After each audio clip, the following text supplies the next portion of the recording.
Good morning, everybody. Thought I'd do a quick video here. We have another elder's letter and a little bit of news. I only have one page of this. I don't even know if there was another page. But December 1st, 2023, for congregations in the United States Branch Territory.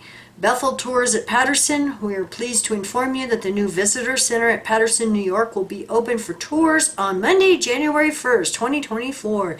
So you can go celebrate New Year's with them.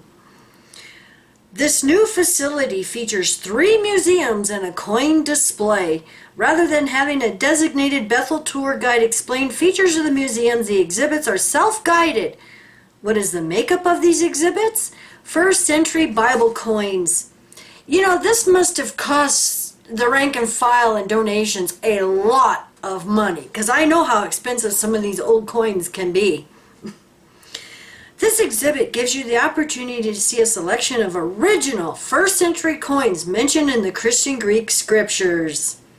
The display highlights interesting details about each coin and points out how they relate to Bible accounts. So this is where your donated funds are going instead of furthering the kingdom work. Yeah, you're buying old vintage coins from the first century. Yeah. First century Bible Village. Have you ever wondered what life was like at the time when Jesus walked the earth? In the Bible Village Museum, you're able to observe and even participate in everyday activities of a first century village. A visit to this immersive museum will show you what it meant to live off the land in this time period. It will certainly enrich your Bible reading. All your sons will be taught by Jehovah.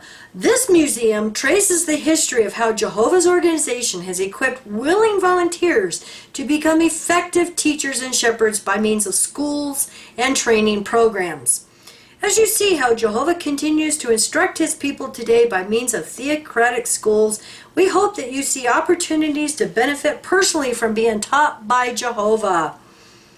Defending and legally establishing the good news. Now, they actually did a booklet with that same title years ago that is very good reading. In Hebrews 11 and 12, we read of a great cloud of witnesses, faithful men and women of old, who maintained their integrity to Jehovah, even in the face of fierce opposition. The modern-day history of Jehovah's Witnesses is similarly filled with moving examples of individuals who would not compromise their faith, even in the face of powerful opposition. In this exhibit, we are pleased to show you just a sampling of this great cloud of witnesses.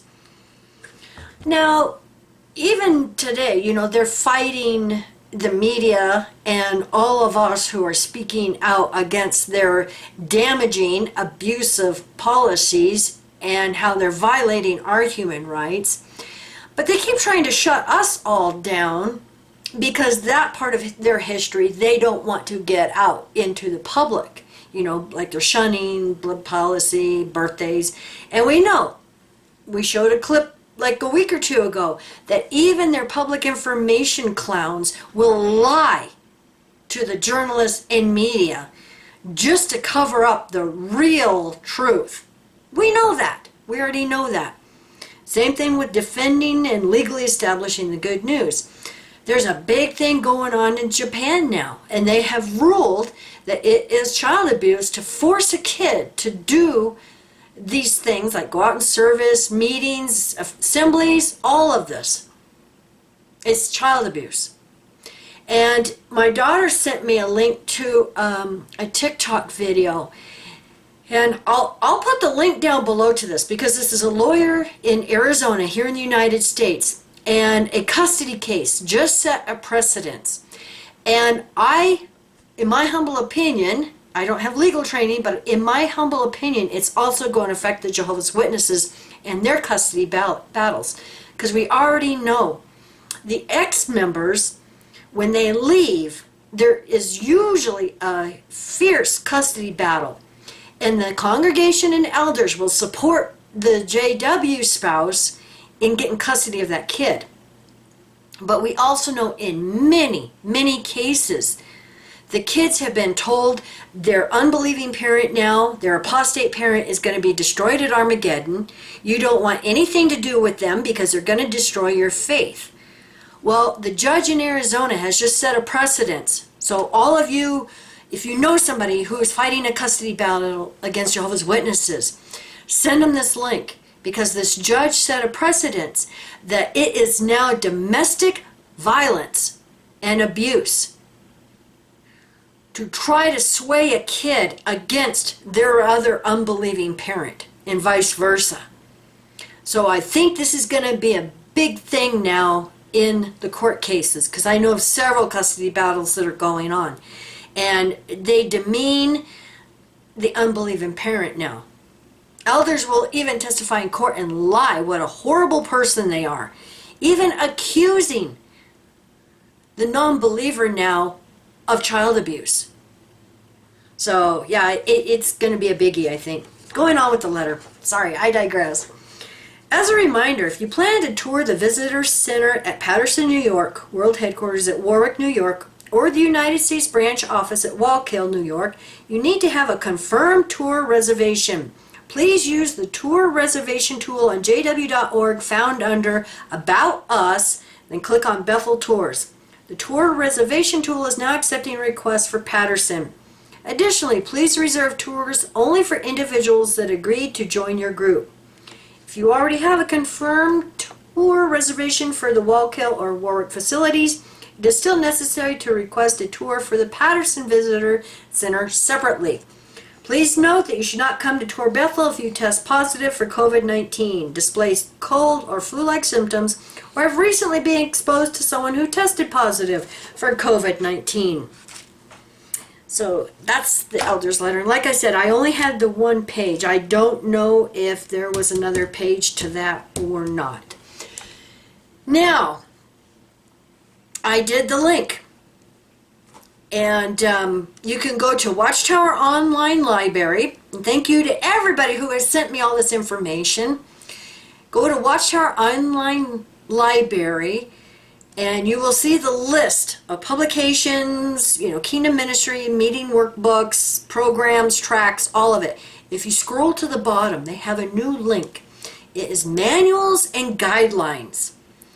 And then that opens up, and then you will see they have guidelines for the Life and Ministry Meeting Instructions 2022. So that is a new feature. And I also want to mention that right after I had done my video about them buying that picture for $500 and having it on their homepage, they changed their homepage.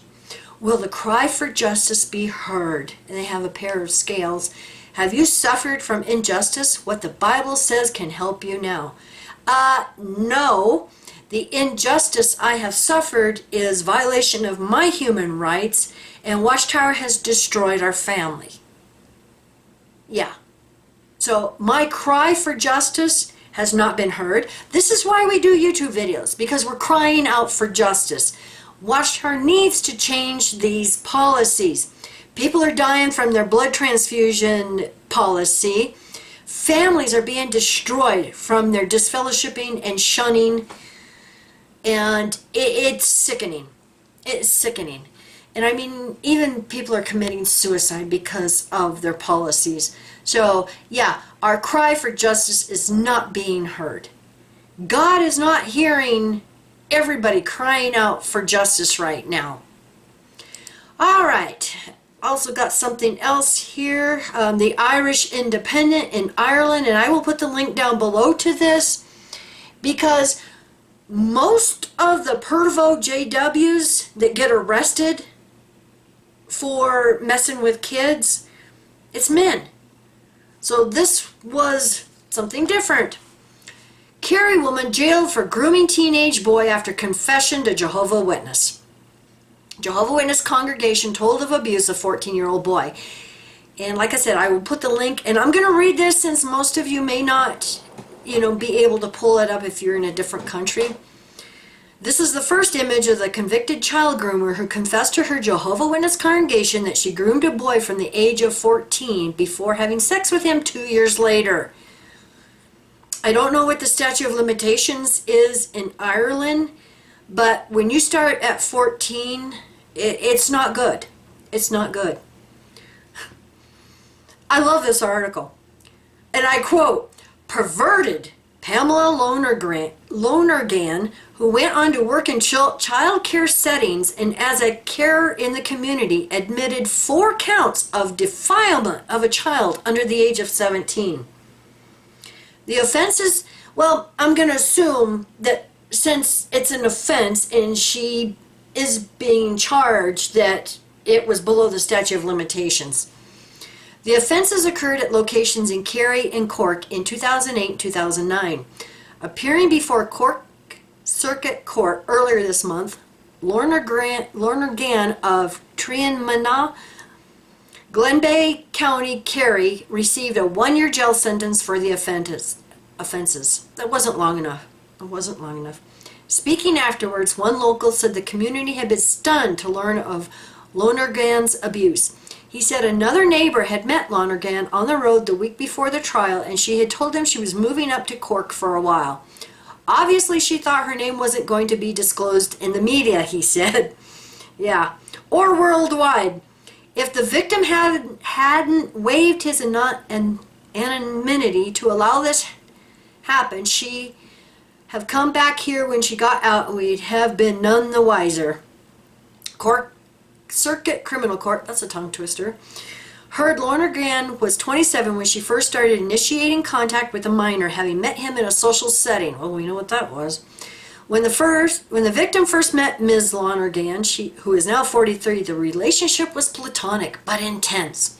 The court heard that the boy was often texted by Ms. Lonergan when he was in school, leading him to become tired in class. That's a lot of texting. Detective Sergeant Kevin Long said Ms. Lonergan was fully aware the boy was a minor when she groomed him. The boy was a virgin when they had sex when he was 16. The defilement continued from that point. Sexual relations only concluded when the man was 18 and moved to another continent. Poor kid. Ms. Lonergan told her religious congregation, the Jehovah's Witnesses, of what had occurred and expressed remorse for her behavior. She also apologized to the victim. The expressions of contrition took place before there was ever a complaint made to Gardaí by the injured party. You mean they actually contacted the authorities? Wow! Good for them. Good them. The man reported the matter to Gardaí when he was in his late 20s. Good for him. Miss Lonergan was subsequently arrested for questioning about the suspected defilement of a child. She pleaded guilty to all 4 charges. At least she was honest.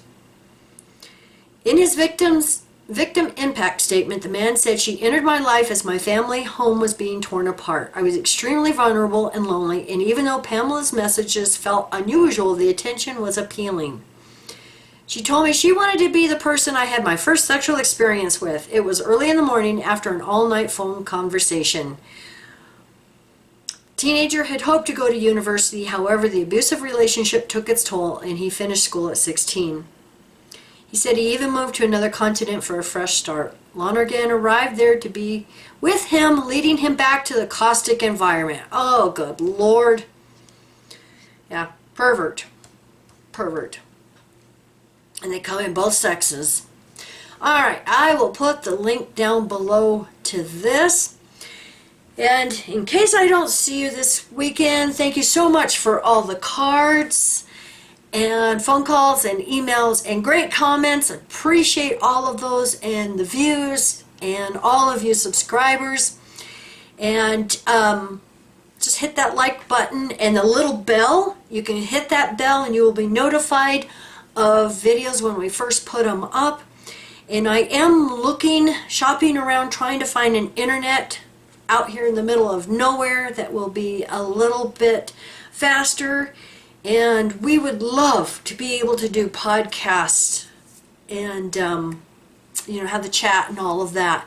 So that's what we're hoping to do. I just got to find one that will come out here to this area. And so you all have a wonderful weekend. Bye.